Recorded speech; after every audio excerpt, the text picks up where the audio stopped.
সেখানে গিয়ে আমি যেটা দেখলাম সেটার জন্য আমি একেবারেই প্রস্তুত ছিলাম না। আমি দেখলাম একজন গায়ে সাদা চাদর জড়িয়ে বসে আছে। সে ছেলে নাকি মেয়ে ঠিক বোঝা গেল না, তবে চাদরের নিচে তার পা দেখা যাচ্ছিল। তার পা ছিল অস্বাভাবিক রকমের লম্বা। মানুষের পা কখনো এরকম হতে পারে না। তার একটা হাতের খানিকটা দেখা যাচ্ছিল। হাতও পায়ের মতো অস্বাভাবিক লম্বা ছিল, আর হাত পাগুলো দেখতেও বিভৎস ছিল। তবে যেটা দেখে আমি সবচেয়ে ভয় পেলাম সেটা হলো তার মুখ, এবং তার মুখটা মানে প্রচন্ড বিভৎস ছিল। সেটা কোনো মানুষের চেহারা ছিল না, এমনকি কোনো প্রাণীর চেহারা ওইরকম না। সে আমার দিকে তাকিয়েছিল। আমি তার বেশ দূরে দাঁড়িয়েছিলাম। সেখান থেকেই আমি একটা বাজে গন্ধ পাচ্ছিলাম। সম্ভবত গন্ধটা তার শরীর থেকেই আসছিল। আমার মনে হলো আমার লাইফে আমি যত হরর মুভি দেখেছি সবগুলো যেন আমার সামনে বাস্তব হয়ে উঠছে। প্রচন্ড ভয়ে আমি জাস্ট স্ট্যাচু হয়ে গেলাম। মিনিমাম 10 সেকেন্ড ওই অবস্থায় ছিলাম, এবং যখন আমার মনে হলো যে ওই জায়গায় দাঁড়ানো উচিত না, তখন আমি গায়ের সব শক্তি দিয়ে ওই জিনিসটার দিকে আমার হাতের টর্চ লাইটটা ছুটে আমার কাজিনদের দিকে চলে আসলাম। তাদেরকে সব বলার পরে তারা সেখানে গেল, কিন্তু তখন সেখানে কেউ ছিল না, শুধু আমার টর্চ লাইটটা পড়েছিল। আমার কাজিনরা পুরো ঘটনাটা আমার মনের ভুল ভেবে এবং মনের ভুল বলে উড়িয়ে দিল। এরপর আমি আরো অনেক মানুষকে ঘটনাটা বলেছি। মোস্ট অফ দেম ঘটনাটা বিলিভ করেনি, অথবা মনের ভুল বলে উড়িয়ে দিয়েছে। কিন্তু এটা কিছুতেই মনের ভুল হতে পারে না। আমি একবার এক হুজুরকে ঘটনাটা বললে তিনি বলেন যে সেটা ছিল একটা খারাপ জিন। আমি এরপরও লাইফে কয়েকবার এরকম ঘটনার মুখোমুখি হয়েছি, কিন্তু কখনো এতটা ভয় পাইনি যতটা সেইবার পেয়েছিলাম। এই ছিল আমার ঘটনা। জানি hello listeners, hello to all my friends of Jahangirnagar university. আমি পরশ, এসেছি জাহাঙ্গীরনগর ইউনিভার্সিটির মৌলানা ভাসানী হল থেকে। তো রাসেল ভাই, আমি আপনার ঘটনায় চলে যাই আমরা। তো আমার ফার্স্ট ঘটনা যেটা রিসেন্ট 2012 এর লাস্ট একদম শেষের দিকে। তো আমরা আমাদের স্যারের এবং আমাদের থিসিসের কাজে তো আমরা একটা ফরেস্টে যাই, উত্তরবঙ্গের। কোন ফরেস্টে গিয়েছিলাম এটা সম্ভবত না বলাটাই ভালো। তো আমরা যখন ওই ফরেস্টে যাই, তো আমি, আমার টিচার আর একজন সিনিয়র ভাই, এই তিনজন। তো দিনাজপুর শহর থেকে ফরেস্টটা বেশ দূরে, প্রায় 65-70 কিলোমিটার। তো অনেক দূরের রাস্তা, বাইক চালায় যাইতে আসলে অনেক প্রবলেম হয়েছে। তো যাই হোক, তো আমরা ওখানে কাজ করতে গেছিলাম সাঁওতালদের হান্টিং প্রসেসের উপর, যে তারা কিভাবে শিকার করে এটার উপরে। তো তাদের সঙ্গে কথাবার্তা বলে সারাদিনে কথাবার্তা বলার পরে তাদেরকে রিকোয়েস্ট করলাম যে দাদা, আপনারা কিভাবে হান্ট করেন, কিভাবে শিকার করেন, এই প্রসেসগুলোর একটা ডেমো আমাদেরকে দেখান। তো তখন বলো আচ্ছা ঠিক আছে চলেন আমরা দেখাচ্ছি। তো তারা একটা ফাঁকা জায়গা মতো নিয়ে যায়। তো ওই জায়গাটা যেতে হয় যে একটা গ্রেভইয়ার্ড পার হয়ে। এখন ম্যাক্সিমাম সাঁওতালরাই জানেন যে আপনারা খ্রিস্টান হয়ে গেছে। তো প্রায় খ্রিস্টানদের কবরস্থান গ্রেভইয়ার্ড, এটার ভিতর দিয়ে ছোট একটা রাস্তা, এই রাস্তার ভিতর দিয়ে আমাদেরকে নিয়ে যাওয়া হয়েছে। তো তারা বেশ কিছুক্ষণ, প্রায় আধা ঘন্টা 40 মিনিটের মতো তাদের বিভিন্ন হান্টিং প্রসেস আমাদেরকে দেখাইছে। আচ্ছা। তো দেখানোর পরে আবার আমরা দ্য সেম ওই ওয়েতে আবার ব্যাক করতেছি। তো ওয়ে একটাই, রাস্তা একটাই, গ্রেভইয়ার্ডের ভিতর দিয়ে আমাদেরকে আসতে হবে। তো প্রায় বিকাল হয়ে গেছে, পরন্ত বিকাল, সন্ধ্যার আগে আগে অবস্থা। তো আমরা ব্যাক করছি। সামনে 3-4 জন সাঁওতাল, আমার পিছনে 2 জন সাঁওতাল, মাঝখানে আমার টিচার, আমি আর একজন স্টুডেন্ট। তো ব্যাক করার পথে গ্রেভইয়ার্ডের ঠিক মাঝামাঝি একটা অবস্থানে একটা বেল গাছের কাছে আমি দেখলাম যে একটা দুটা সুতা বলতে জাস্ট একটা লাল ফিতা, দুটা লাল ফিতা খুব সুন্দর করে বেঁধে দেয়া আছে। তার মাঝে একটা লাল ফিতাতে আপনার পুটলির মতো আছে, বাট আরেকটা লাল ফিতাতে পুটলির মতো নাই, জাস্ট এমনি বেঁধে দেয়া। তো ব্যাপারটা জাস্ট আমি দেখলাম, দেখার পর একটা হিপনোটাইজিং অবস্থা, মনে হলো যেন আমি সম্মোহিত হয়ে গেছি। তো জাস্ট ধীরে ধীরে আমি আগাচ্ছি ওই পুটলিটার দিকে, মানে ওই গাছটা যেখানে ফিতাটা, লাল ফিতা দুটা বাঁধা আছে। তো আমার উদ্দেশ্য ছিল যে আমি ফিতাটা ধরে দেখবো এরকম কিছু একটা। তো আমি যেই ফিতাটাতে হাত দিতে গেছি, অমনি আমার পিছন থেকে যে দুজন সাঁওতাল ছিল তাহলে বাবু ওটা ধইরেন না, বেশ জোরে চিৎকার দিয়ে বললো যে বাবু ওটা ধইরেন না। তো ওই সময় মনে হলো যে না, আমি আমার হুঁশ ফিরে পাইছি, সংবিরোধ ফিরে পাইছি। তো দেন আমি একটু পিছনে পিছিয়ে আসলাম, আসার পরে বললাম যে হ্যাঁ কেন, কি সমস্যা, ধরবো না কেন? যে বাবু ওটা আপনি ধইরেন না, আগে চলেন তারপরে বলতেছি। তো ঠিক আছে চলেন। তো গ্রেভিয়ার্ড থেকে বের হয়ে আসার পরে বললাম যে আচ্ছা ঠিক আছে, এবার বলেন যে আসলে কি কাহিনী কি। তো বললো যে আসলে দাদা যে ব্যাপারটা হয়েছে সেটা হচ্ছে যে ওই যে দুইটা কাপড় পেঁচানো দেখছেন, ফিতা পেঁচানো দেখছেন, তো ওই দুটার মাঝে দুটা স্পিরিট বাধা অবস্থায় আছে। তো এর মাঝে রিসেন্ট একটা স্পিরিট আউট হয়ে গেছে, ওখান থেকে চলে গেছে। তো আরেকটা স্পিরিট যেটাতে আপনি পুটলি বাঁধানো অবস্থা দেখছেন, যেটা আপনি ধরতে চাচ্ছিলেন, সেখানে আরেকটা স্পিরিট এখনো বাঁধা অবস্থায় আছে। তো আমি বললাম যে আচ্ছা ঠিক আছে। আমি বললাম যে এই স্পিরিট গুলো একটু হেসেই বললাম যে আসলে স্পিরিট আবার কখনো ফিতাতে বাঁধা থাকে নাকি? বল যে হ্যাঁ দাদা আসলে এরকম বাঁধা আছে। তো আপনি আমি বললাম যে আচ্ছা ঠিক আছে, তাহলে ফিতায় যখন স্পিরিট বাঁধাই আছে তো কার স্পিরিট বাঁধা আছে, কে কাকে এইভাবে প্রজেক্ট করছিল? বললো যে আমাদের গ্রামের এক লোক, তার ওয়াইফকে এরকম করে প্রজেক্ট করা হয়েছিল। তো তাকে যখন ছাড়ানো হয়েছিল তখন ওই জিনটাকে বা ওই যেটাই বলেন না কেন, স্পিড বলেন না অথবা জিন বলেন, যেটাই বলেন না কেন, তো ওই দুষ্টু আত্মাটাকে ওই ফিতার মাঝে বেঁধে রাখা হয়েছিল। তো বললাম যে আচ্ছা ঠিক আছে, বেঁধে রাখছে ভালো কথা, তো একটাতে পুটলি আছে আর একটাতে নাই কেন? তো বললো যে দেখেন এখানে দুটা স্পিডকে বেঁধে রাখা হয়েছিল, তো একটা স্পিড যখন বের হয়ে যায় তখন পুটলিটা থাকে না। তাই বললাম কি তাহলে কি একটা স্পিড বের হয়ে গেছে? বলছে হ্যাঁ এটা বের হয়ে গেছে, কিছুদিন আগে ওনার এক গ্রামের এক লোকের ওয়াইফ ওই গ্রেভিয়ার্ডে যায় পাতা কুড়াতে। তো সে আমার মতোই, আমি ঠিক যেভাবে সম্মোহিত হয়ে পড়েছিলাম ঠিক ওইভাবেই সে আর কি ওটাকে টাচ করে।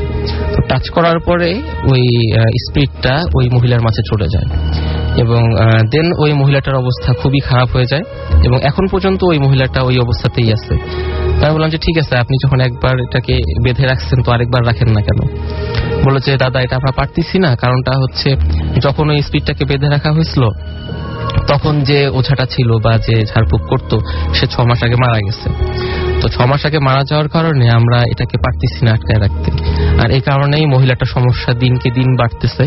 আর আপনি যদি ওটাকে টাচ করতেন, একটা স্পিড তো বের হয়ে গেছেই, আপনি যদি ওটাকে টাচ করতেন নেক্সট টাইম ওটা আপনার কাছে চলে আসতো, তার মানে আপনি প্রচেষ্টা করতেন, আপনাকে তখন এরকম করতে এটা সমস্যা হতো। তো এই কথাটা শুনে আমি বেশ ভয় পাইছি যে আসলেই তো এরকম যদি হতো তাহলে কি হতো। তো দেন আমরা খুব তাড়াতাড়ি ফরেস্ট থেকে চলে আসছি। চলে আসার পরে এই পর্যন্ত আমরা ওই ফরেস্টে এখনো কাজ করতে যাইনি, আশা করতেছি নেক্সট টাইম আর ওই ফরেস্টে যাব না কাজ করতে। এরপরে যে মানে ওই একই মানে আপনারা ফরেস্টের আর কিছু ঘটনা আছে, আমরা ফরেস্টের ঘটনাগুলো শুনে ফেলি। আপনি আরেকটা জায়গায় গিয়েছিলেন এবং সেখানে আপনি একটা ঘটনা শুনে এসেছেন। হ্যাঁ হ্যাঁ রাসেল ভাই আমি বলছি। তো এই কাজটা হওয়ার পরের দিনই আমাদের চিন্তা ছিল যে আমরা ওই ফরেস্টে গিয়ে আবার কাজ করব। তো আমরা সাহস পাইনি পরের দিন ওই ফরেস্টে গিয়ে কোনো কাজ করতে। দেন আমরা ওই ফরেস্ট থেকে প্রায় 30 থেকে 40 কিলোমিটার দূরে আরেকটা ফরেস্টে যাই। তো ওখানকার যে ঘটনাটা আমি এখন শেয়ার করব সেটা ওখানকার যে ফরেস্টার সাহেব ছিলেন উনি আমাদেরকে বলছেন। তো কাহিনীটা এরকম যে আমরা যখন ফরেস্টের ভিতরে ঢুকি তখন আমাদেরকে একটা গাইড দেওয়া হয় সাথে, যাতে করে আমরা তো একদম নতুন, তো ফরেস্টে যেন হারায় না যাই, তো গাইড দেওয়া হয়। তো এই গাইড আমাদেরকে বিভিন্ন ফরেস্টের বিভিন্ন জায়গায় নিয়ে যায়, যে যেখানে যাওয়ার দরকার সেই সমস্ত জায়গাগুলোতে নিয়ে যায়। তো এই গেস্ট মানে এই যে গাইড ছিল, তো আমরা একটা জায়গায় যাওয়ার কথা ছিল যে আমরা ওই জায়গাটায় যাবো, বাট ওই গেস্ট ওই গাইডটা আমাদেরকে নিষেধ করছে যে স্যার আপনারা ওদিকে যাইয়েন না। তো কেন যাবো না কেন? বলে যে স্যার এটা তো আমি ছোট মানুষ, আপনাদেরকে বলতে পারবো না, আপনারা কাজটা করে আসেন, অন্যান্য জায়গার কাজগুলা করে আসেন, তারপরে ফরেস্টার সাহেবের কাছেই শুনিয়েন যে আসলে কাহিনীটা কি। আচ্ছা আচ্ছা। তো যাই হোক আমরা ওইদিকে আর যাইনি, ওই লোক যাইতেও দেয়নি। তো আমরা ঘুরে আসি, ফরেস্টার সাহেবের রুমে বসি, তার অফিসে বসি। তো তাকে বললাম যে স্যার এরকম একটা গাইড পাঠালেন, সে আমাদেরকে সমস্ত ফরেস্টটা ঘুরেই দেখালো না। কেন কি সমস্যা? বললাম যে স্যার ওদিকে একটা পুকুর ছিল আর পুকুরের পাশে একটা ফরেস্ট ছিল, ওদিকে আমরা যাইতে চাচ্ছিলাম কিন্তু আমাদেরকে যাইতে দেয়নি। তো বললো যে এটা তো খুব ভালো কাজ করছে। কিরকম ভালো কাজ করলো? বল যে আসলে আমরা যখন যাই ফরেস্ট সার্ভে করতে যাই, রাতে বিভিন্ন সময় যাই, তো আপনি যে জায়গাটা দেখছেন, যে পুকুরটা দেখছেন, ওটাকে বলে হচ্ছে বুড়ির দগ। তো বুড়ির দয়ের স্পেশালিটিটা কি, সেটা হচ্ছে যে ওইখানে ওই পুকুরের পানি কখনো শুকায় না, স্পেসিফিক একটা জায়গায় পানিটা থেকেই যায়, কখনোই শুকায় না। আর এই ফরেস্টের সঙ্গে একটা লিঙ্ক ছিল যে অনেক দিন আগে এখানে রাজা বাদশারা হাতিতে করে আসতো ওই ফরেস্টে গোসল করার জন্য। তো যে কাহিনীটা হয় প্রায় 5-7 বছর থেকে হয়ে আসতেছে যে ওখানে এক ছেলে ওই পুকুরে গোসল করতে গিয়ে, বুড়ের দোয়ায় গোসল করতে গিয়ে আর উঠে আসেনি।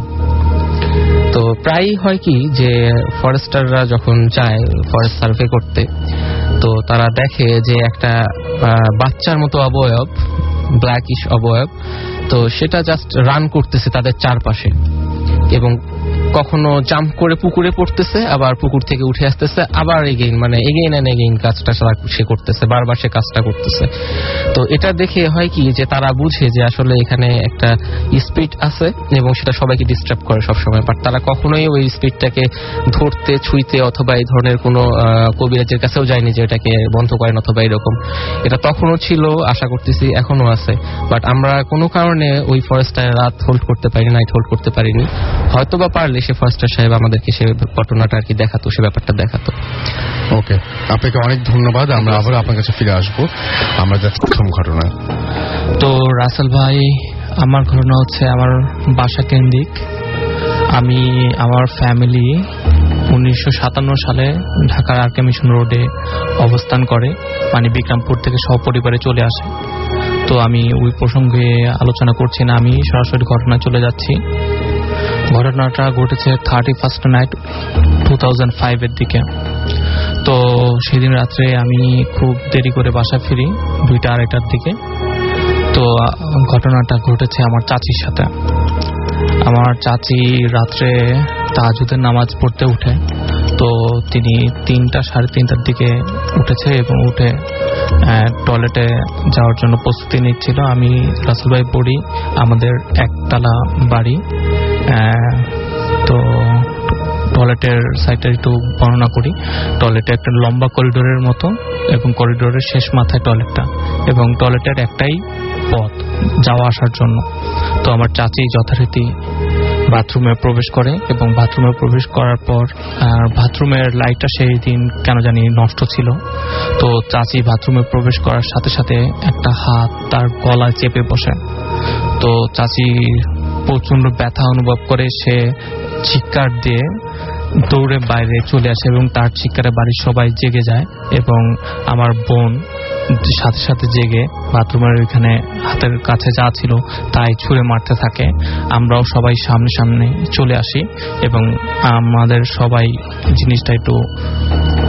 জিনিসটা কি অনেকে সামনে যাওয়ার সাহস পাচ্ছিল না।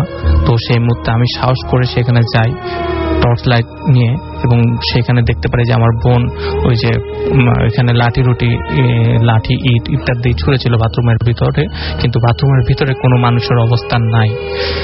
তো রাসেল ভাই, বাথরুমটা এরকম একটা অবস্থায় ছিল যে বাথরুমের যে রাস্তাটা সেখানে আমরা অবস্থান করছিলাম, কিন্তু সেখান থেকে কোনো লোকজন আমরা খুঁজে পাই নাই। আমরা অনেক টর্চ লাইট দিয়ে খোঁজার চেষ্টা করেছি, কিন্তু সেখানে কোনো লোক বা কোনো কিছুই ছিল না। এবং আমি চাচির সামনে গিয়ে দেখতে পেরেছি যে চাচির গলায় খুব লাল একটা বর্ণ, যেভাবে একটা মানুষের গলায় চেপে ধরে যে অবস্থাটা সৃষ্টি হয়, সেই অবস্থাটা চাচির গলায় ছিল এবং চাচি খুব ভয় পাইছিল এবং তার সারা শরীর বেয়ে ঘাম ঝরছিল। এটাই ছিল তার সাথে ঘটে যাওয়া ঘটনাটা। ওকে, ফাইন। আমরা আমাদের পরবর্তী অতিথির কাছে যাই এবং তার কাছে শুনবো তার ঘটনা। তবে তার আগে কিছু SMS পড়ে ফেলতে চাই। আমাদেরকে সুজা SMS করেছেন, সুজা এবং জুই নিরালা খুলনা থেকে। সব গেস্টকে সুযোগ দেওয়া উচিত, সেটা তিনি বলেছেন। হ্যাঁ, সব গেস্টকে আমরা ইনশাআল্লাহ সুযোগ দেব, যারা এখানে আছেন তারা প্রত্যেকেই সুযোগ পাবেন। সাগর এবং, কিন্তু আপনি এই কথাটা কেন বললেন সেটা অবশ্যই আমরা কেউ বুঝিনি। আমাদেরকে জুথি SMS করেছেন এবং আমাদেরকে SMS করেছেন সাকিব, এবং তিনি রাজেন্দ্র রবীন্দ্রপুর থেকে SMS করেছেন, আমাদেরকে SMS করেছেন। এছাড়াও দেখতে পাচ্ছি সাইফুল রংপুর থেকে, এবং তিনি বলছেন যে একটা ভূত FM শুনছেন, তিনি খুব ভয় লাগছে। দুলাল আমাদের SMS করেছেন, তিনি লিখেন খুব ভালো লাগছে।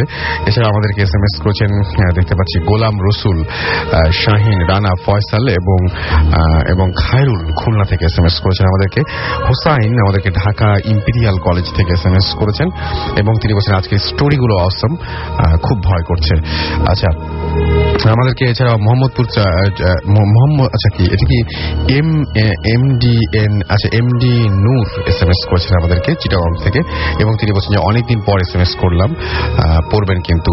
আমাদেরকে ফারিহা চৌধুরী SMS করেছেন, এবং তিনি বলছেন যে তিনি লিখছেন যে I am freezing hearing this fabulous stories. Okay, Roni আমাদের SMS করেছেন লিংক রোড থেকে, মিডল বাড্ডা, এবং আমাদের SMS করেছেন তারেক SMS মোহাম্মদপুর রাজশাহী থেকে, না মোহনপুর রাজশাহী থেকে। এছাড়া আমাদেরকে মাইশা SMS করেছেন আমাদেরকে রূপম তেজকুড়ি পাড়া থেকে। এছাড়া আমাদেরকে SMS করেছেন অন্তি HSC এক্সাম, তারপরে ভূত FM শুনছেন। আমার যেটা মনে হয় যে এখন আপনার সবচাইতে বেশি পড়াশোনার প্রতি মনোযোগী হওয়া উচিত। চয়ন বড়ুয়া আমাদের SMS করেছেন পতেঙ্গা চট্টগ্রাম থেকে, তিনি অনেকদিন পর ভূত FM শুনছেন। যাই হোক, চলে যাচ্ছে আমাদের আরো একজন অতিথির কাছে। আপনার নামটা একটু বলবেন, কোথা থেকে এসছেন? থ্যাংক ইউ রাসেল ভাইয়া। আমি হচ্ছে আহসান হাবিব সুমন, আমি এসেছি ফার্মগেট থেকে। আমার দেশের বাড়ি হচ্ছে লালমনিরহাট ডিস্ট্রিক্টে। ওকে, কি ঘটনা ঘটেছিল আমরা শুনি একটু। তো ভাইয়া আমার লাইফে কিছু প্যারানর্মাল ঘটনা ঘটে যায়, তার মধ্যে একটি আমি শেয়ার করতে যাচ্ছি যেটা রিসেন্টলি আমার সাথে ঘটে। সেটা হচ্ছে গত ঈদুল আজহায় আমি যখন বাড়িতে বেড়াতে যাই ঈদ করার জন্য, দেন আমি আমার 3 জন ফ্রেন্ড সহ ঘুরতে গিয়েছিলাম আমাদের বুড়িমারি ল্যান্ডপোর্টে। ল্যান্ডপোর্টে ঘুরতে ঘুরতে অনেক রাত হয়ে যায়।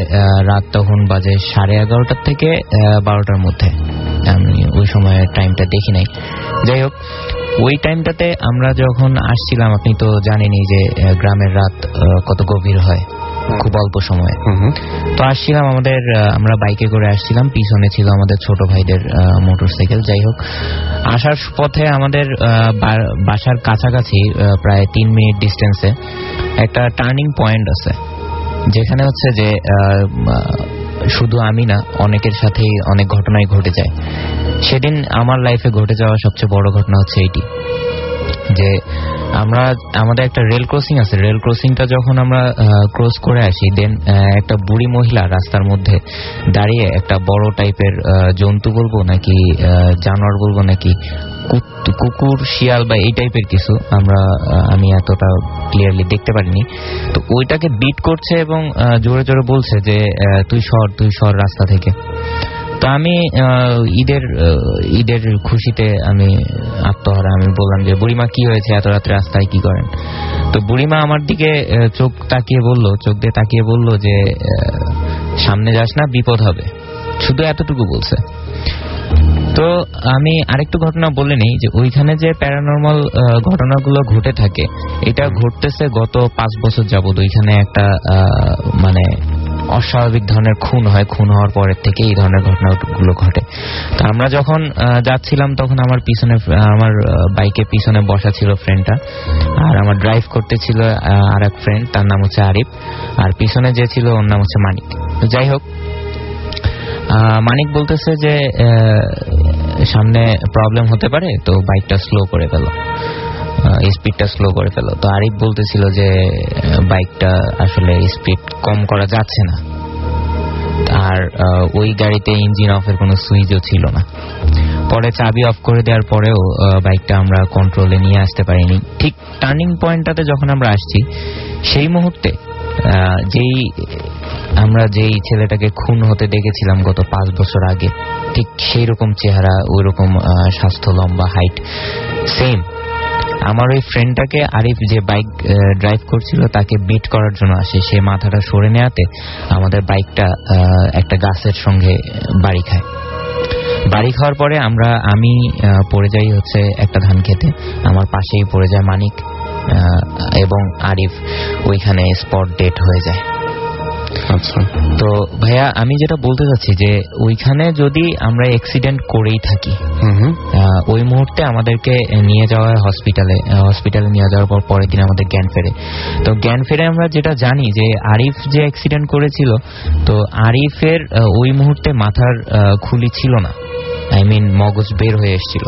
আচ্ছা, আমার এখনো গা কাটা দিচ্ছে এই ঘটনাটা মনে করলে। তো তারপরে আমরা যেটা শুনতে পারি, আমরা তো ওই মুহূর্তে আমাদের কোনো সেন্স ছিল না, শুনতে পারছি মানুষের মুখে, এবং আমাদের পিছনে যে বাইকটা ছিল, আমাদের পিছনে আরেকটা বাইক ছিল ছোট ভাইদের, ওদের কাছ থেকে ওদের মুখ থেকে শোনা।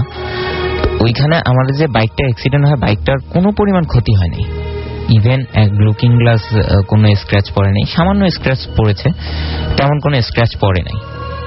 শুধু তাই না রাসেল ভাইয়া, ঢাকা থেকে যে কোচগুলো ঢুকে আমাদের ওই ল্যান্ডপোর্ট এরিয়াতে, এনারা কিন্তু লালমনিরহাটে অনেকক্ষণ ব্রেক দেয়। তার কারণ হচ্ছে রাতের বেলা যখন ওই টার্নিং দিয়ে যায়, ঠিক সেই সময় ওই টার্নিংয়ে ওনারা একটা রোড তিনটা দেখতে পারে। ইভেন এমন একটা জায়গা দিনের বেলা গেলেও অনেক হন্টেড মনে হয়, আশেপাশে কোনো বাড়িঘর নেই, শুধু আছে বাসা। তো রাসেল ভাই, এই ছিল আমার ঘটনা। আচ্ছা, আপনাকে অনেক ধন্যবাদ। আমরা চলে যাচ্ছি আমাদের পরবর্তী আবার প্রথম গেস্টের কাছে। হ্যালো লিসেনার্স, পরশ এগেইন। আজকে এখন আমি যে ঘটনাটা আপনাদের সাথে শেয়ার করব, তো এই ঘটনাটা শেয়ার করার আগে আপনাদের বলে দিই, আপনারা যারা জানালা খুলে ভূত এফএম শুনছেন, তো প্লিজ জানালাগুলো এখনই শাট করে দিন, বন্ধ করে দিন, কারণ আমার এই স্টোরিটা শোনার পরে মনে হয় না আপনারা কেউ জানালার কাছে গিয়ে জানালাটা বন্ধ করতে পারবেন। হাউএভার, তো আমার এই ঘটনাটা আমার এক নানুর সাথে ঘটে যাওয়া ঘটনা।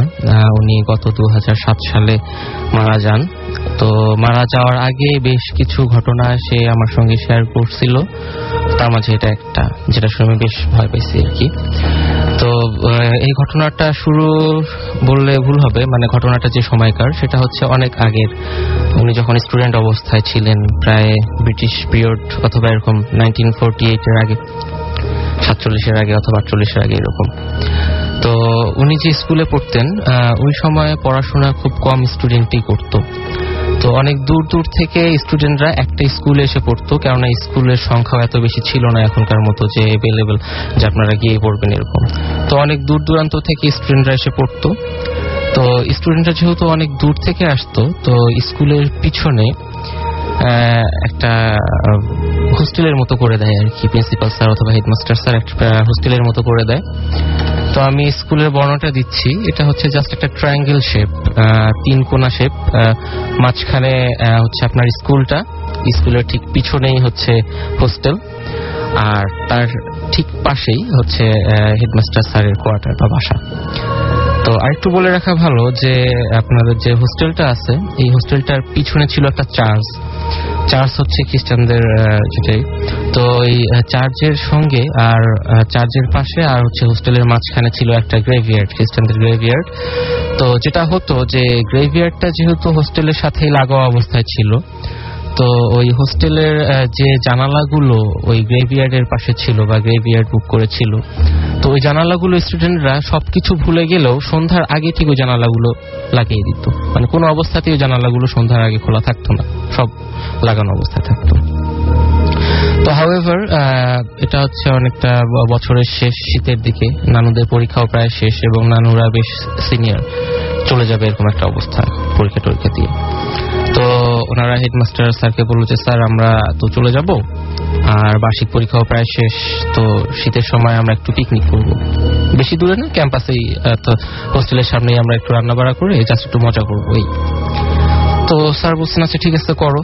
তো ওনারা অ্যাজ ইউজুয়াল যেটা যে পিকনিকে যা যা করতে হয় করছেন, রান্না বাড়া করে, যেটা ফর্মালি যেটা হয় যে সিনিয়ররা জুনিয়রদেরকে আগে খাওয়ায় দেয়, তারপর তাদেরকে পাঠায় দেয় এবং নেক্সট তারা খাওয়া দাওয়া করে একটু মজা টজা করে এই। তো এইভাবে নানারা তার জুনিয়রদেরকে খাওয়াই দিচ্ছেন। খাওয়াই দেওয়ার পরে বলছে ঠিক আছে তোমরা রুমে চলে যাও, আমরা একটু পরে খাবো, পরে খাওয়ার পর জাস্ট ক্যাম্প ফায়ার অথবা এই ধরনের কিছু একটা করবে। তো নানুর যে রুমমেট ছিল, তার জুনিয়র ছিল, তো তাকে খাওয়াই দেওয়ার পরে রুমে পাঠায় দেওয়া হয়েছে। তো পাঠায় দেওয়ার কিছুক্ষণ পর নানুরা খাচ্ছেন। তো এই সময় বেশ জোরে একটা চিৎকার নানুরা শুনতে পায়। তো এটা শোনার পরে নানুরা প্রায় খাবার টাবার রেখে এক দৌড় দিয়ে চলে যায় যে আসলে কোন রুমটা থেকে চিৎকার আসলো। তো দেখলো যে নানু যে রুমে থাকে সেই রুম থেকেই চিৎকারটা আসছে এবং নানুর বেডের পাশে তার রুমমেট যে ছোট ভাই ছিল সে জাস্ট উবুর হয়ে পড়ে আছে। তো মুখটা তার দেখা যাচ্ছে না। বাট ইন্টারেস্টিং ব্যাপার এটাই যে জানালাটা নানু বিকালেই লাগায় দেয় অথবা তার রুমমেট বিকালেই লাগায় দেয়, কেউ কোনো অবস্থাতেই সন্ধ্যার পরে ওটা খোলা রাখে না, সেই জানালাটা খোলা এবং কোনো ধরনের এয়ার ফ্লো নাই, কোনো বাতাস নাই, কিচ্ছু নাই। তারপরও ওই জানালাটা জাস্ট বাড়ি খাচ্ছে কপাটের সঙ্গে। হাউএভার তো নানুরা জানলাটা প্রথমেই ঢুকেই জানলাটা আগে লাগায় দেওয়ার পরে ছেলেটাকে জাস্ট বিছানায় শোয়ানোর পরে যেটা দেখে যে তার গলার মাঝে জাস্ট একটা দাগ হয়ে আছে, যে কারো গলা যদি কেটে দেয়া হয় ব্লাডের যেরকম ছাপ পড়ে এই ছাপটা কিন্তু সেরকম না, নট লাইক দ্যাট, এইরকম না। ছাপটা হচ্ছে আপনি যদি কষে কাউকে চড় মারেন অথবা জোরে যদি ধরেন 5টা আঙ্গুল কিন্তু বসে যায়, 5টা আঙ্গুল বসে যায়, বাট ওখানে কিন্তু কোনো ব্লাড অথবা এরকম কিছু থাকে না। বাট ওই ছেলেটার গলার মাঝে 5টা আঙ্গুল বসছে ঠিকই, কিন্তু ওখানে ব্লাডের একটা ছোপ দাগ আছে, মানে তরল, ব্লাডটা হচ্ছে লিকুইড, এরকম একটা অবস্থা। মানে কেউ কাটা হাত দিয়ে অথবা এমন ভাবে ধরছে যে ছেলেটার গলা থেকে ব্লাড বের হয়ে আসছে এরকম একটা। তো ব্লাডটা পরিষ্কার করার পরে দেখা গেল যে না, তার গলায় আসলে কাটাও যায় নাই অথবা মুখ দিয়ে ব্লাডও পড়ে নাই। তো কিছুক্ষণ পর পানিটা নিতে আর পরে ছেলেটার যখন হুঁশ ফিরলো তখন বললো যে আচ্ছা কি সমস্যা, কি এরকম করে চিৎকার করলা কেন, আর তোমার গলায় এরকম ব্লাড আসলোই বা কোথা থেকে, তোমার গলা তো কাটা যায় নাই, কি সমস্যা কি? তো বললো যে ভাইয়া আপনারা যখন আমাদেরকে খাওয়ানোর পরে রুমে পাঠাই দিলেন, তো আমি এসে দেখি যে এই রুমের এই জানালাটা খোলা। তো জাস্ট জানালা খোলা, আমি বিকালে জানালা লাগাইছি, কে জানলা খুলছে এটা আমি বুঝতে পারি নাই, আর আপনারা তো অনেক আগে থেকেই বাইরে। তো যাই হোক, তো আমি আর কি জানলাটা লাগাইতে যাই।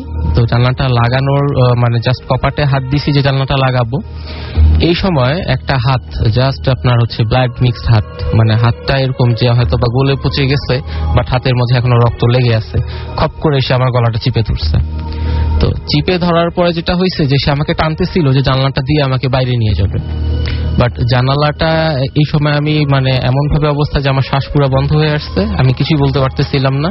বাট জানালাটার কাছে সে যখন আমাকে টেনে নিয়ে যায়, বাট নিয়ে যাওয়ার পরে আমার মনে হলো যে সে হয়তো আমাকে বাইরে নিয়ে যাবে, পারতেছিল না বাইরে নিয়ে যেতে। কারণটা হচ্ছে জানালায় গ্রিল ছিল, সারাশি ছিল, এই কারণে সে পারেনি। আর এই সময় আমি খুব জোরে একটা চিৎকার দিছি, তারপরে কি হয়েছে আমার আর মনে নেই। তারপরে ভাই যে আমাকে বিছানা থেকে উঠালেন, এরকম একটা অবস্থা।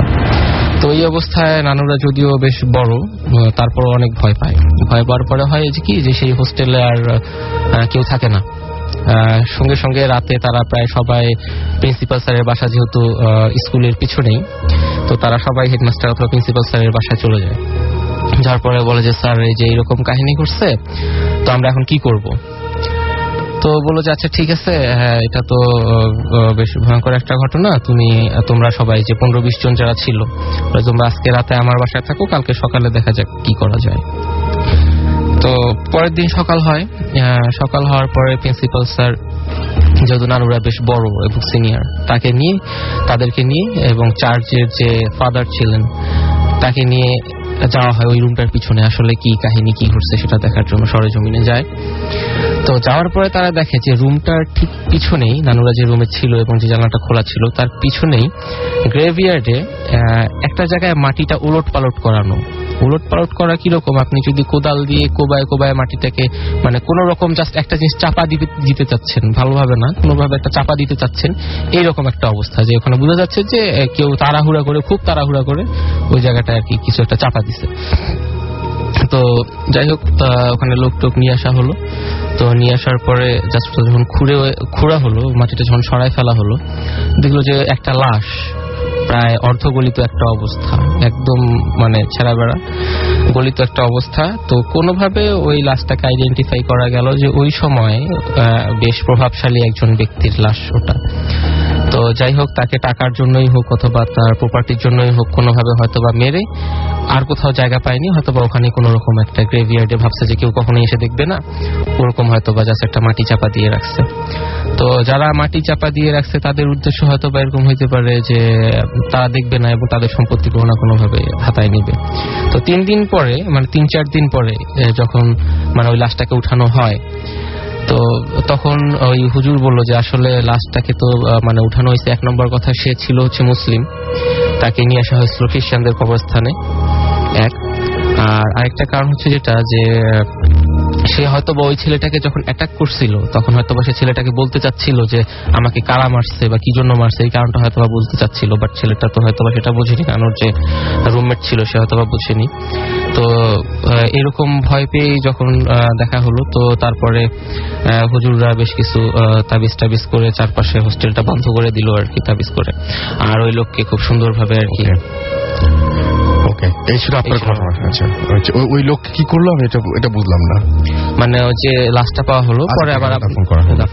ওকে, থ্যাংক ইউ সো মাচ। আমরা একটা ঘটনা, আপনার সেকেন্ড ঘটনা শুনলাম পরশের কাছে। এবং রাসেল ভাই, আমি রক্তিম বলছি কলকাতা থেকে। আমি কলকাতা একজন গ্রাফিক্স ডিজাইনার।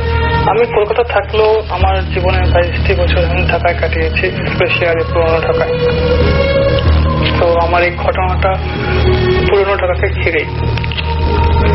কলকাতা থেকে যখন ছুটি পেয়ে ঢাকায় আসি তখন আমি দাদার বাড়িতেই উঠি। দাদার বাড়ি অ্যাপার্টমেন্টটা 7th ফ্লোরে, বাট দাদারা থাকতো 3rd ফ্লোরে। আমি দাদাদের রুমে থাকতাম জেঠুর সাথে, কারণ জেঠু খুব অসুস্থ ছিল, তো জেঠুর সাথে থাকতে হতো কখন কি দরকার পড়ে। তো ঘটনা হচ্ছে আমি সেদিন জেঠুর সাথেই ঘুমিয়েছিলাম, টায়ার্ড ছিলাম সেদিন রাত্র, তাই খুব জলদি ঘুমিয়ে পড়েছিলাম। আমাদের রুমের একটা জানালা ছিল, সেই জানালার পাশে একটা বড় লম্বা লন ছিল। তো লম্বা লনটাতে সারা রাত্র লাইট জ্বালানো থাকতো। আমাদের ঘর অন্ধকার হলেও অতটা অন্ধকার থাকতো না। যাই হোক, মাঝরাত্রে প্রায় 3টার দিকে হঠাৎ করে দেখি যে একজন মহিলা কালো বোরখা পরা, পুরো দেহটা কালো, আবার অনেকেরা এমনকি মুখটাও কালো কাপড়ে ঢাকা ছিল। সে হঠাৎ করে আমাদের জানালাটার সামনে এসে দাঁড়ালো। আমি দেখি তো খুব ভয় পেয়ে যাই এবং আমার পুরো শরীর দিয়ে ঘাম ঝরতে থাকে, বাট আমি ওনার দিক থেকে ফিরে তাকাতে পারছি না। তো যখনই দেখি মহিলাটা দাঁড়িয়ে রয়েছে অনেকক্ষণ ধরে, এবার দেখলাম মহিলাটা আস্তে আস্তে আমার দিকে তাকিয়ে ঘুরছে।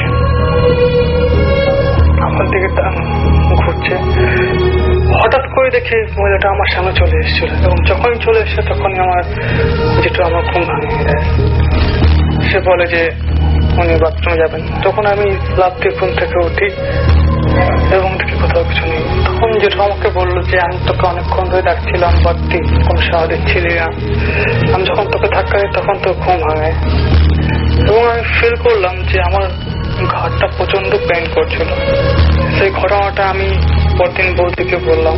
বৌদি বললো তুমি খুব ভয় পেয়েছো, কিছু একটা ছাড়িয়ে নিও। বাট আমি তখন ভাবলাম যে এটা একটা স্বপ্ন ছিল, তাই অতটা সিরিয়াস কিছু নেই। তো এটাই ছিল আমার প্রথম ঘটনা 2010 সালে। 2012 সালে আমি আবার ফিরে আসি ঢাকায়, বাট তখন যেটু ছিল না, যেটু মারা গেছে। তো আমি সে দাদা বাড়িতেই উঠেছিলাম এবং ওই রুমটাতে থেকেছিলাম, বাট তখন আমি একা ঘুমাতাম। তো একা ঘুমানোর মাঝেও আমি কখনোই রাত্রেবেলা ঘুমালে ওই জানালাটার দিকে তাকাতাম না। তো যাই হোক, প্রায় 4 মাস ছিলাম এবার ঢাকায়। তো দুর্গাপুজোটাও ঢাকায় কাটে, বাট দুর্গাপুজোয় আমার দাদু খুব অসুস্থ হয়ে পড়ে এবং প্রায় 7 দিনের মধ্যেই মারা যায়। তো ঘটনাটা ছিল দাদু মারা যাওয়ার আগের দিন। আমি রাত্রে দাদা বাসায় চলে আসি, কারণ মা বাড়িতে তখন অনেক লোকজন ছিল, আর আমার দাদার বাড়ি থেকে মা বাড়ি প্রায় 3 মিনিটের রাস্তা, তো খুব কাছাকাছি ছিল। তো মামা বলছিল যখন তোকে দরকার পড়বে তখন আমি তোকে ফোন করে জানিয়ে নেবো। তো সেই জন্য আমি রাত্রেবেলা চলে যাই। তো হঠাৎ ভোর 4টা বাজে ফোন এলো যে দাদু মারা গেছে। তো আমি দাদাকে বললাম যে আমাকে একটু গেট পৌঁছে গিয়ে যাতে আমি যেতে পারি মামা বাড়িতে। তো দাদা গেট পর্যন্ত গিয়ে দিয়ে চলে গেলেন। তা আমি যখন রাস্তায় বেরোলাম, রাস্তা প্রচুর অন্ধকার ছিল এবং আমার দাদার বাড়ির পাশে একটা মন্দির ছিল। মন্দিরের গেটের উল্টো দিকেই ঠিক রাস্তার ওই পাটটাতে একটা খালি জায়গা ছিল। সেখানে বিভিন্ন ধরনের গাড়ি, ভ্যান গাড়ি, রিক্সা বা ঠেলা গাড়ি রাখা হতো।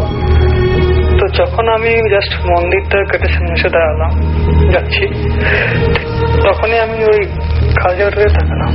দেখলাম যে এক বিভৎস মুহূর্ত। দেখলাম একটা ভ্যানে পেছনে একটা সেই কালো পোকা পড়া মহিলাটা বসে রয়েছেন, রীতিমতো পা দুলিয়ে যাচ্ছে। একটা মানে এত ভয়ঙ্কর একটা দৃশ্য, যেটা আমার মনে এখনো যদি মনে পড়ে তখন আমার গায়ে পুরো কাঁটা দিয়ে ওঠে। ঠিক নিজের মনে পা দুলে যাচ্ছে, মানে পাগলের মতো।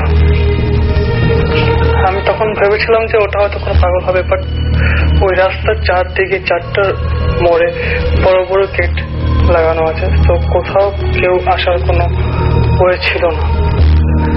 যাই হোক, আমি খুবই ভয় পেয়ে গেছি এবং আমি চাইছিলাম যে পিছনে ফিরে আমি দাদার বাড়ি চলে যাই। যখন পিছিয়ে তাকায় দেখি দাদা গেট লাগিয়ে চলে গেছে, সো পিছনে ফেরার কোনো উপায় ছিল না আমার কাছে।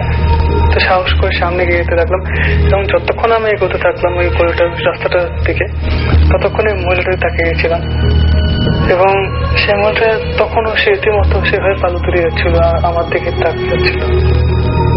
এবার যখন আমি রাস্তাটা ক্রস করি ঠিক তখন এক দৌড়ে মা বাড়ি চলে যাই এবং প্রচুর ভয় পেয়ে জাস্ট গেটটাকে ধাক্কা দিয়ে খুলে ফেলি। হচ্ছে তখনই দেখলাম যে দাদু আর নেই। যাই হোক, ঘটনা কিছুদিন পর আমি আন্টিকে ঘটনাটা কথা বলে বললাম। তো আন্টি বললো যে হতে পারে যে এটা কোনো বাড়ির কাজের মেয়েকে বের করে দেওয়া হয়েছিল ঝগড়া করে। বাট আমার লজিক এটাই বলে যে এত রাত্রে কোনো মেয়েকে বা কোনো মানুষকেই রাস্তাঘাটে বের করে দেওয়া যায় না এত সহজে, এটা কোনো স্বাভাবিক মানুষের কাজ হতে পারে না। রাসেল ভাই, এটাই ছিল আমার ঘটনা। থ্যাংক ইউ রাসেল ভাই। হ্যালো লিসেনার্স, আমি যে ঘটনাটা ফার্স্টে বলবো সেটা হচ্ছে মেহরুন্নেসা পাপড়ির একটা ঘটনা। ও ভূতের গলিতে থাকে। ঘটনাটা ওর নিজের জীবনে ঘটা ঘটনা। ও কয়েকদিন আগে আমাকে জানে।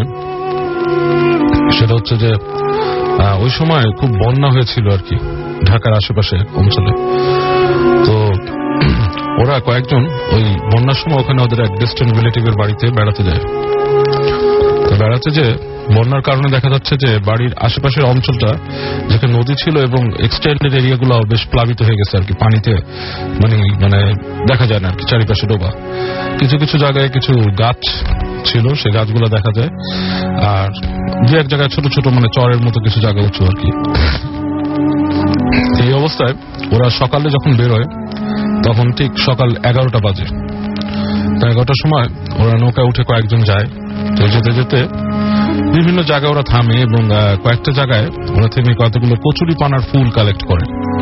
এটা because she was from Dhaka, সে ঢাকার থেকে গেছে, এগুলো সহজে সে দেখে না আর কি ঢাকায়। তো ওখানে দেখার কারণে সেটা খুব অ্যাট্রাক্ট হয়েছে সেই কচুরি পানা ফুলের জন্য।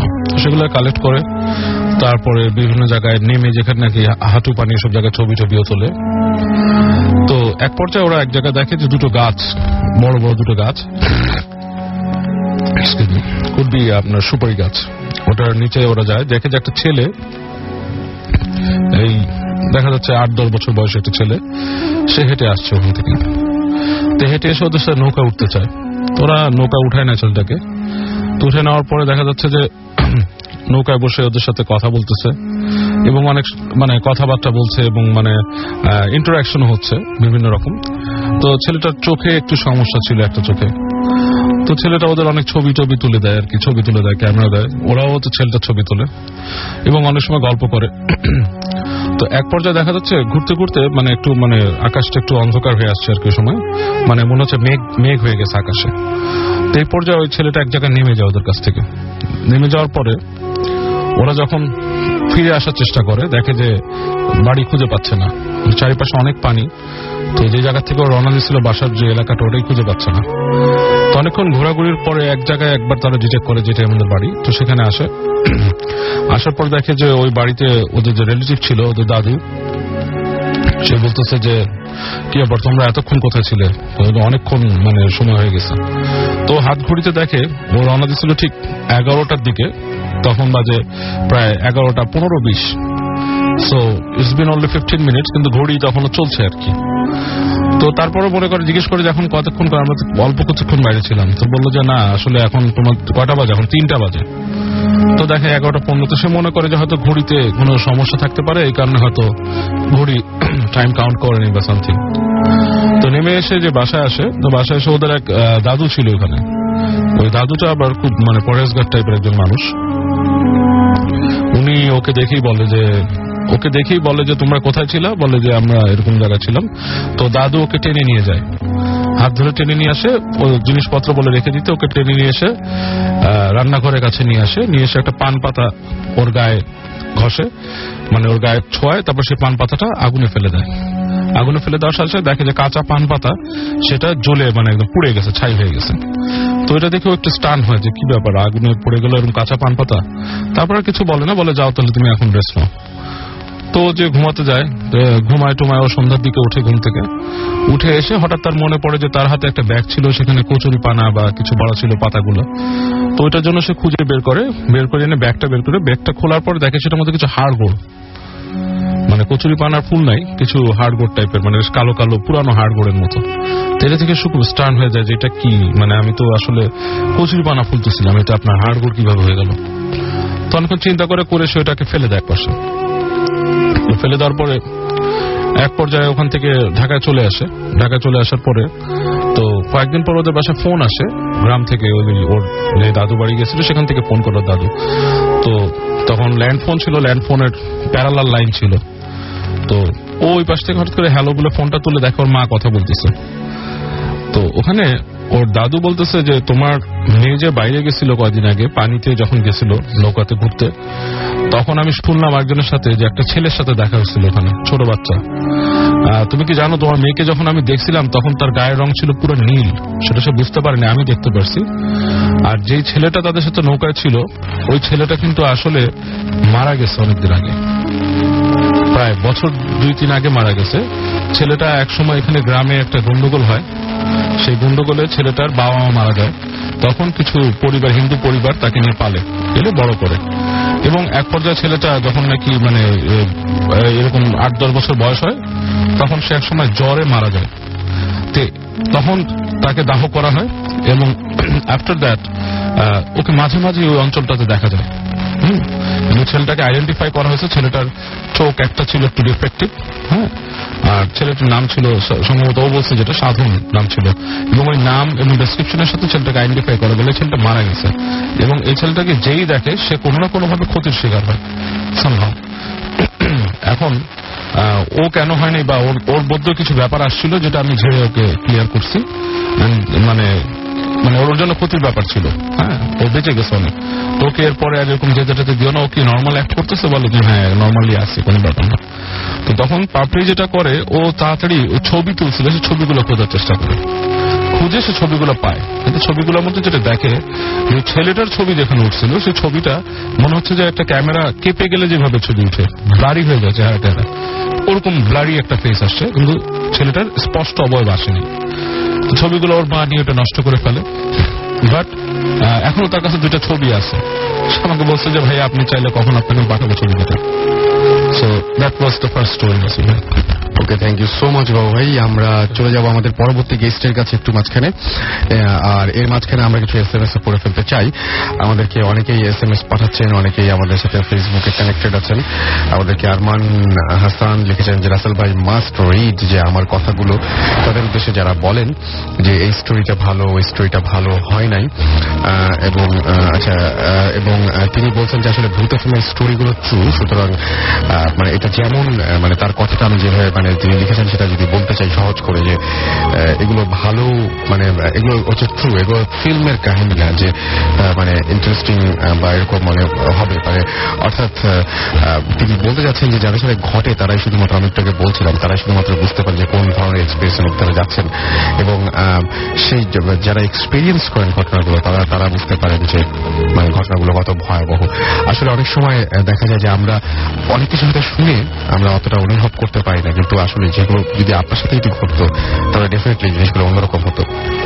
এবং সত্যি কথা বলতে কি, আমি যদি নর্মালি বলি যে জানলার ধারে আমি ঘুম থেকে উঠলাম এবং জানালার দিকে তাকিয়ে দেখলাম একটা ছায়া সরে গেল, এই ব্যাপারটা শুনতে খুবই তেমন হয়তো কোনো মানে ভয়ঙ্কর মনে হয় না, কিন্তু আপনি যদি কোনো সময় যদি এক্সপিরিয়েন্স করেন এরকম কোনো কিছু যদি এক্সপিরিয়েন্স হয় আপনার, এবং আপনি ঘুম থেকে সত্যি দেখেন যেটা ছায়া সরে গেল, যেটা কোনোভাবেই সম্ভব না, আপনি হয়তো আছেন 8তলা ফ্ল্যাটের কোনো একটা রুমে এবং সেখানে কেউ এরকম জানালার পাশে দাঁড়িয়ে থাকার কথা না, কিন্তু আপনি দেখেছেন, তখন আসলে জিনিস অনেক বেশি ভয়াবহ হয়। যাই হোক, এটা ব্যাপার না। আমাদের সাথে যারা SMS করছেন দেখতে পাচ্ছি, ইরানি খুলনা থেকে আমাদের SMS করেছেন এবং আমাদেরকে SMS করেছেন আমাদেরকে ছাড়া দেখতে পাচ্ছি নির্ঝরা মুন্সিগঞ্জ থেকে, তিনি লিখেছেন আই লাভ ভূত এফএম। আমাদেরকে সরতাজ সজিদ SMS করেছেন, সরতাজ সজিদ, এবং SMS করেছেন আমাদেরকে ঝুমা মুগদা থেকে, এছাড়া আমাদেরকে কবির জিঞ্জিরা থেকে SMS করেছেন, নির্ঝরা আমাদের মুন্সিগঞ্জ, নির্ঝরা SMSটি পড়লাম আমরা। MMK সজীব আমাদের SMS করেছেন, জুবাইর ময়মনসিং থেকে SMS করেছেন, সাকির আমাদের SMS করেছেন, এবং SMS করেছেন আমাদেরকে আমজাদ শেরপুর থেকে, SMS করেছেন তুষার, সঞ্জিদা SMS করেছেন, ফয়সাল SMS করেছেন, দোলা SMS করেছেন জয়নাল ঢাকা থেকে, এছাড়া ইমদাদ আমাদেরকে SMS করেছেন পাপড়ি ভূতের গলি থেকে, তিনি থ্যাংক জানিয়েছেন বাবু ভাইকে। সানি 69 আমাদের বোট বাজার থেকে SMS করেছেন এবং তিনি বলছেন স্টোরি ওয়াজ অসম, এবং আমাদেরকে SMS করেছেন জুয়েল বিশ্ব রোড থেকে, এবং তিনি বলছেন ঘটনাগুলো ভালো লাগছে আমাদেরকে। এছাড়াও অন্তি SMS করেছেন খুলনা থেকে, এবং তিনি বলছেন আজকের ঘটনাগুলো তার কাছে বেশ ভালো লাগছে। মারুফ আমাদের SMS করেছেন এবং SMS করেছেন আমাদেরকে এছাড়াও মিল্টন লক্ষ্মী দাসপাড়া থেকে, এবং তিনি বলছেন যে আজকের ভূতের ফিল্ম অনেক ভালো হয়েছে, সেটা তিনি SMS করেছেন। আমরা চলে যাবো আমাদের পরবর্তী অতিথির কাছে। আপনার নামটা একবার একটু বলবেন, যেহেতু আমাদের এখানে দেখার কোনো অপশন নাই, সুতরাং আপনার বর্ণনা। ধন্যবাদ রাসেল ভাই। আমি মশিউর রহমান শ্রাবণ, আরকে মিশন রোড কুপিবাগ থেকে আবার এসেছি। তো আমি নেক্সট যে ঘটনাটা আপনাদের সবাইকে জানাচ্ছি, সেই ঘটনাটা আমাদের এলাকার একটি স্কুলের ঘটনাটা ঘটেছে 1997-এর দিকে। তো স্কুলটার স্থাপনা আরো আগে। স্কুলটা ছিল ইংলিশ মিডিয়াম একটা স্কুল, গার্লস স্কুল। তো স্কুলটাতে দুইটা অবস্থায় স্টুডেন্টরা থাকতো, আবাসিক অনাবাসিক দুইটা অবস্থায় ছিল স্কুলটাতে।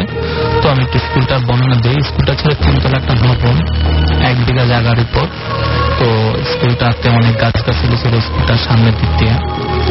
তো ঘটনাটা ঘটে হলো স্কুলের 3তলায় ছাত্রীদের হোস্টেলটা ছিল। তো 3তলার বারান্দার অনেক বড় বারান্দা ছিল, সেই বারান্দার মধ্যে ছাত্রীরা মাঝে মধ্যে রাতের বেলা এক ধরনের শ্যাডো বা একটা ছায়া উড়ে যেতে দেখত, এবং বাতাস নাই, তাও বারান্দাতে অনেক মানি প্ল্যান্ট গাছ ছিল। তো বাতাস নাই, কোনো কেউ ভাঙিয়ে ফেলে নাই, কিন্তু মানি প্ল্যান্ট গাছগুলা ওই যে ঝুলানো ছিল সেগুলো পড়ে যেত, সেগুলো একটা না একসাথে অনেকগুলো গাছ পড়ে যেত এবং এটা তছনছ অবস্থা থাকতো। তো হঠাৎ একদিন একটা ঘটনাটা ঘটলো একটা স্টুডেন্ট, একটা মেয়ে, তাকে মৃত অবস্থায় বাথরুমের সিলিং এ পাওয়া গেল। সে গলায় ওড়না দিয়ে আত্মহত্যা করেছে। তো স্কুল কমিটি আর স্কুলের সকলেই এই জিনিসটাতে খুব ভয়াবহ অবস্থা নেওয়ার জন্য যে স্কুল কমিটি কি করলো, এই জন্য স্কুলটা 3 দিনের জন্য ছুটি ঘোষণা করলো। তো এর পরবর্তীতে 3 দিন পরবর্তীতে মাসখানেক স্কুলটার কার্যক্রম স্বাভাবিক হয়ে আসলো। তো এরপর ঘটলো মেইন ঘটনা।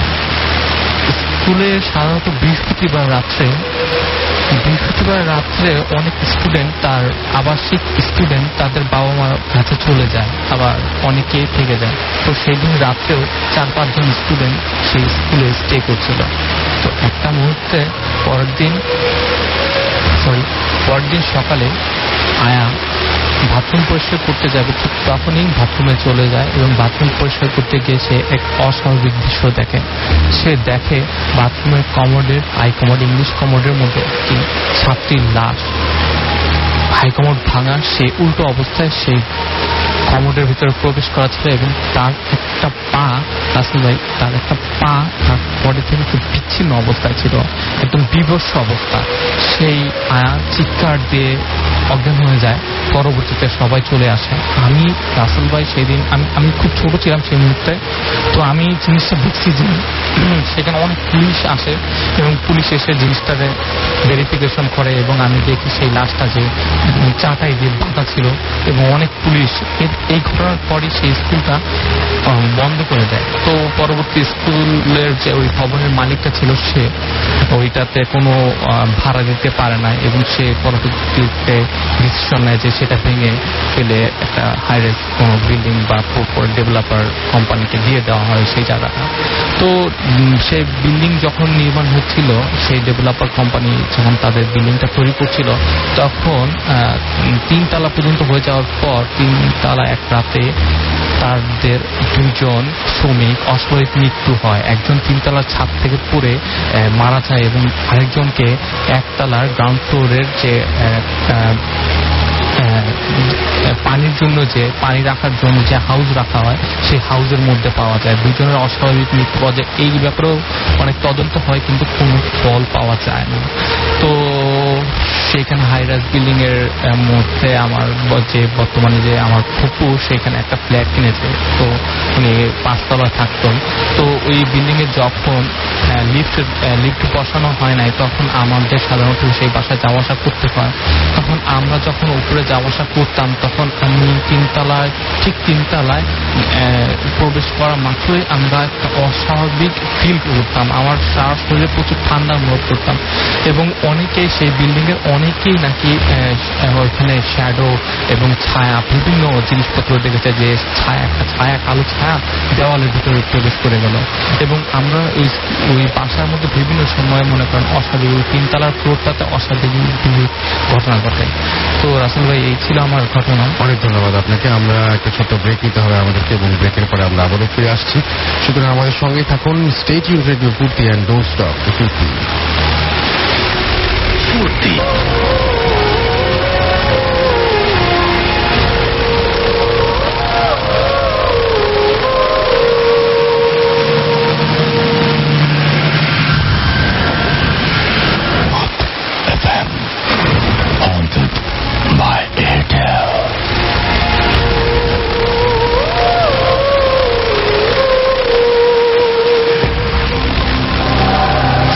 সবসময় রেডিও ফুর্তি ঘড়িতে সময় রাত 1:30। আমি রাস্তাল আছি সাথে, আমার সাথে রয়েছে মাসুম এবং আজকের অতিথিরা।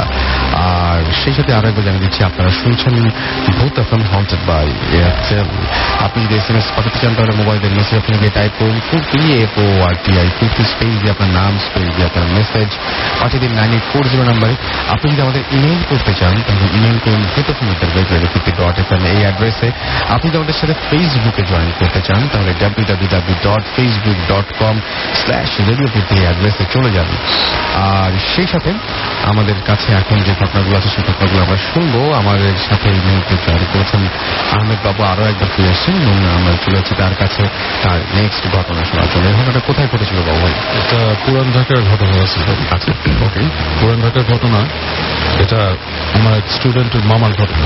আচ্ছা, তো এটা আপনার আজ থেকে অনেক বছর আগে 80-র দশকে ঘটা।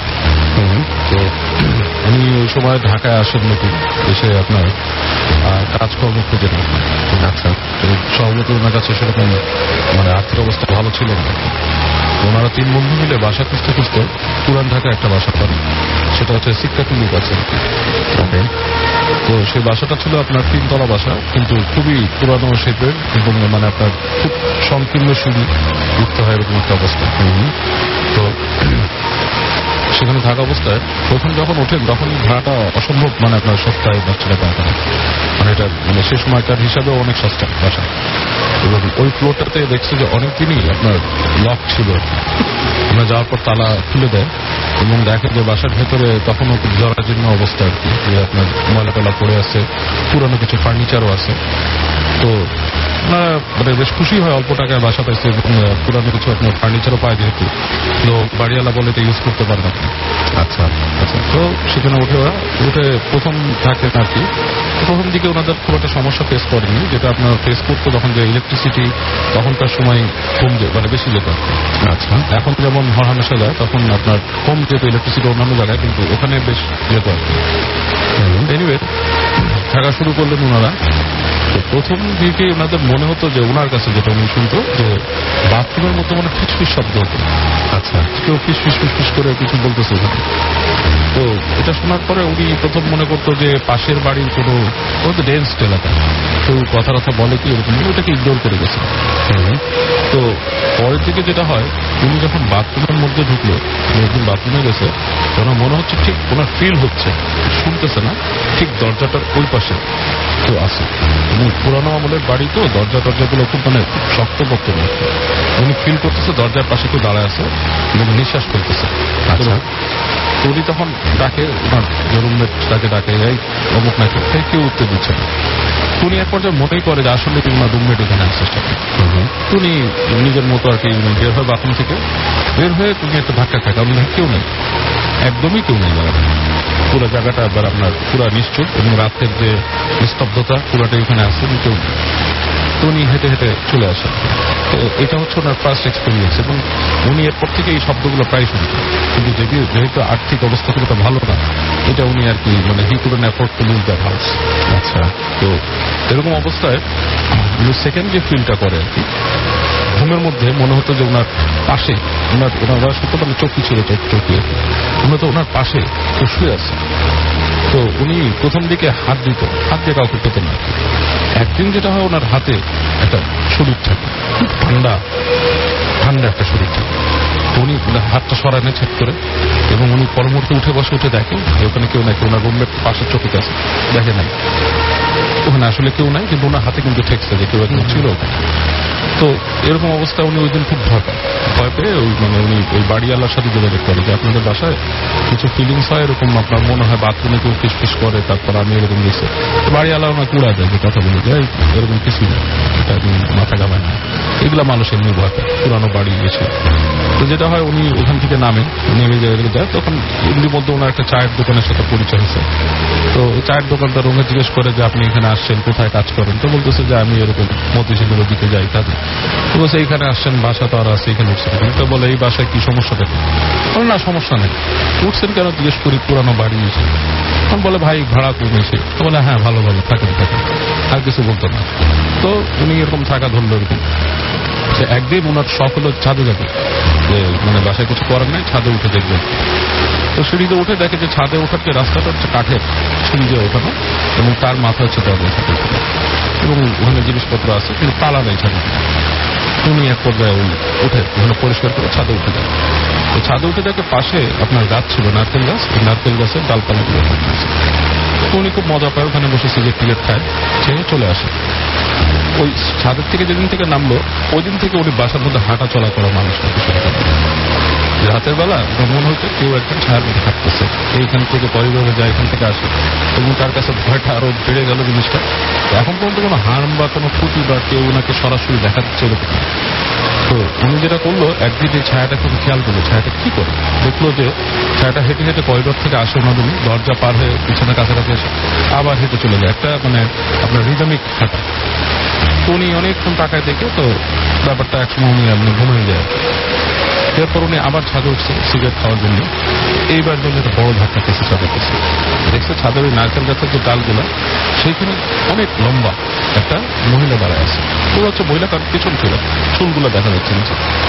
ওনার সব লোমদম দাঁড়ায় গেছে, কারণ উনি জানে যে জানা মতে যে নিচে যে দুটা ফ্লোর আছে, নিচতলায় মনে হয় কোনো মানে দোকানপাট বা কিছু অফিস ছিল, আর তারপরে কোনো মহিলা থাকে না, ব্যাচেলার ছেলেগুলো থাকে।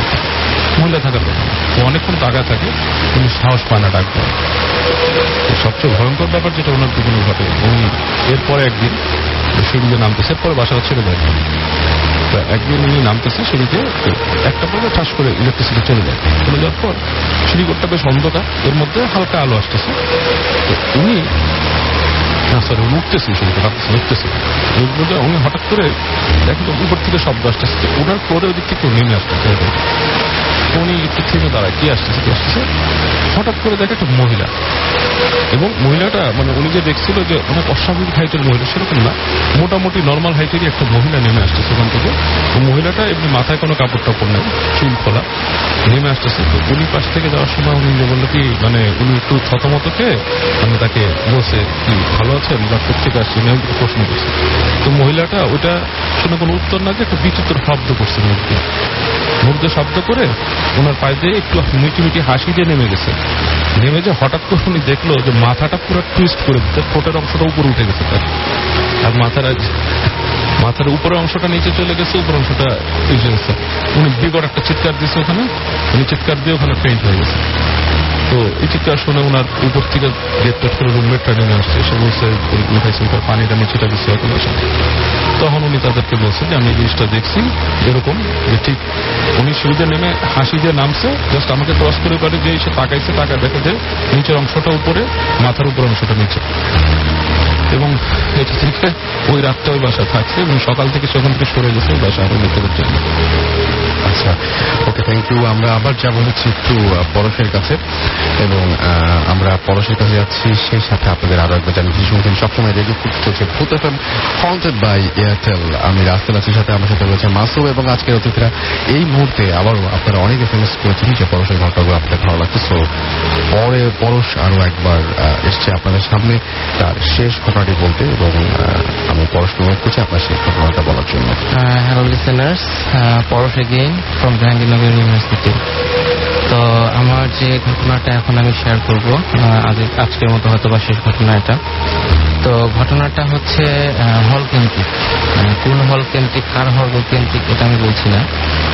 তো ঘটনাটা হচ্ছে আমার রুমের, বাট আমি এখন হয়তো বা ওই রুমটায় থাকি না। তো এটা অনেক আগের ঘটনা, বছর দেড় থেকে, কিন্তু হবে 1 বছর 1.5 বছর আগের ঘটনা। তো আমি ম্যাক্সিমাম টাইমে যেটা হয় যে আমার কোনো এক্সাম অথবা ল্যাপটপ থাকলে আমি হলে থাকি, বা যদি কোনো ক্লাস অথবা সেরকম বসে না থাকলে আমি ঢাকার বাসায় থাকি। তো এই ঘটনার রাতে সেদিন সকালে আমি ক্লাস করে, যেহেতু কোনো এক্সাম ছিল না, পরের দিন কোনো ল্যাবও ছিল না, তো আমি ঢাকার বাসায় থাকি। তো যেহেতু আমি হলে থাকি না, তো আমার বেডে কোনো গেস্ট আসলে আর কি তারা থাকে। তো আমি আমার হলের বেডগুলোর কথা বলি, এগুলো হচ্ছে 4 বেডের রুম, 4টা বেড এমনভাবে দেওয়া যে একজন আরেকজনের দিকে যদি শুয়ে তাকায় তাহলে দেখতে পারবে চেহারা। তো আমার বেডটা ছিল একদম উত্তর পাশে জানলা, একদম জানলার পাশে আছে। তো বরাবরের মতো যেটা হচ্ছে যে আমি রুমে নাই, এটা দেখে আমার রুমমেট কিছু ফ্রেন্ডদেরকে নিয়ে আসে জাস্ট রুমে আড্ডা দিতে। তো তারা অনেক রাত পর্যন্ত আড্ডা দেওয়ার পরে প্রায় 3টা-4টা, এক কথায় ভোর হওয়ার আগে তারা শুয়ে পড়ে। তো শুয়ে পড়ার পরে আমার যে রুমমেট, সে তার ফ্রেন্ডকে তার বেডে থাকতে দিয়ে আমার বেডটায় শেষ হয়। তো শোয়ার ঠিক আধা ঘন্টা অথবা 40 মিনিট এই টাইমটা সে মেনশন করতে পারেনি যে আসলে কতটুকু সময় ডিফারেন্স ছিল। তো সে একটা কান্না শুনতে পারে, হঠাৎ করে কান্না, কি ব্যাপার, কি অবস্থা। তো সে ঘুম থেকে উঠে লাইটটা জ্বালানোর পরে ফার্স্ট যেটা করে যে আসলে রুমের গেটটা লাগানো আছে কিনা, লক করা আছে কিনা সে দেখে। তো ফার্স্ট দেখেছে না, রুমে গেটটা তো মনে হচ্ছে লক করাই আছে। তো দেন সে জানালার দিকে তাকায়। আমি যে রুমটাতে ছিলাম সেটা ছিল 3rd ফ্লোর, 3 তলায়। তো যেহেতু আমার বেডের মাথার পাশেই জানালাটা ছিল, তো দেখলো যে ওদিক থেকে আসলে কান্নার আওয়াজটা আসতেছে, শব্দটা আসতেছে। তো না, আসলে ওদিক থেকে কোনো কান্নার আওয়াজ আসতেছে না। আর শব্দটা হচ্ছে জাস্ট রুমের মধ্যে, রুমের মাঝখানে, বাট কোথায় শব্দটার উৎস দেখা যাচ্ছে না। তো সে জাস্ট লাইট জ্বালায় অন্যান্য বেডে যে সমস্ত শুয়ে আছে অথবা অন্যান্য রুমমেটের দিকে তাকাইলো যে আসলে কান্নাটা কি আমি একা শুনছি নাকি না এরাও শুনছি। তো যাই হোক, তো দেখলো যে তারা বেশ ভালোই ঘুমাচ্ছে, যেহেতু সারা রাত আড্ডা দিচ্ছে, আড্ডা দেওয়া ভালোই ঘুমাচ্ছে, আর কান্নার শব্দটা শুনছে বলে মনে হয় না। দিন উনি ভাবতেছে যে এত রাত, এক তো ছেলেদের হল সবসময় গাছ থাকে, এত রাতে তো কোনো বাচ্চা কোনোভাবেই এখানে পুষে নিয়েছে না, 3 তলায় এতটুকু বাচ্চা, যে কান্নার শব্দটা হচ্ছে প্রায় বাচ্চা, ছোট বাচ্চাদের মতো, এতটুকু বাচ্চা 3 তলায় কিভাবে আসবে। তো তারপরে ভাবে যে হয়তো বা সে একটু ভুল করছে অথবা অন্য কিছু। তো দেন সে মানে লাইটটা অফ করে শুতে যাবে। এই সময় দেখে যে আমার বেডের পায়ের পাশে একটা বাচ্চা বসে কাঁদছে। তো কাঁদতেছে, তো এমন ভাবে কাঁদতেছে দেখে মনে হচ্ছে যে সে আমার ওই রুমমেটকে দেখে হাসতেছে, বাট তার যে হাসার শব্দটা এটা আসতেছে কান্নার শব্দ হিসেবে। তো সে এটা দেখে খুব অবাক হয়েছে এবং বাচ্চাটা স্বাভাবিক বাচ্চার মতো ছিল না, একদম ডিস্টার্ব একটা বাচ্চা, টোটালি ডিস্টার্ব। তো হাউএভার সে ওটা দেখার পরে রুমমেটকে ডাকার আর সাহস পায়নি, সঙ্গে সঙ্গে সে একটা দৌড় দিয়ে রুম থেকে বের হয়ে যায়। এবং দেন উনি 4 দিন পরে আমার ওই রুমে আসে এবং আমি যখন আসি হলে যখন আসি তখন বলতে, পরশ তুমি প্লিজ এই রুমটা ছেড়ে দাও। কেন? আমি বলছি যে কেন ভাই, কি সমস্যা রুম ছাড়তে হঠাৎ করে? যে আমি বলছি রুমটা ছেড়ে দাও, এই রুমে একটা প্রবলেম আছে। প্রবলেমটা কি? দেন সে আমাকে এই ঘটনাটা বলে। তো নেক্সট আমি ওই রুমটাই শুধু ছাড়ি না, আমি আমার ওই হলটা ছেড়ে আমার বর্তমানে যে হলে আছে সেই হলে চলে আসি। তো রাসেল ভাই, এটা ছিল আমার ভার্সিটি রুমের। ওকে, থ্যাংক ইউ সো মাচ। আমরা চলে যাব, আমাদের একটু ছোট ব্রেক নিতে হবে এবং ব্রেকের পরে ফিরে আসছি এক্ষুনি। তো আমাদের সঙ্গে থাকুন, স্টে টিউন টু রেডিও ফুর্তি অ্যান্ড ডোন্ট স্টপ দ্য ফুর্তি।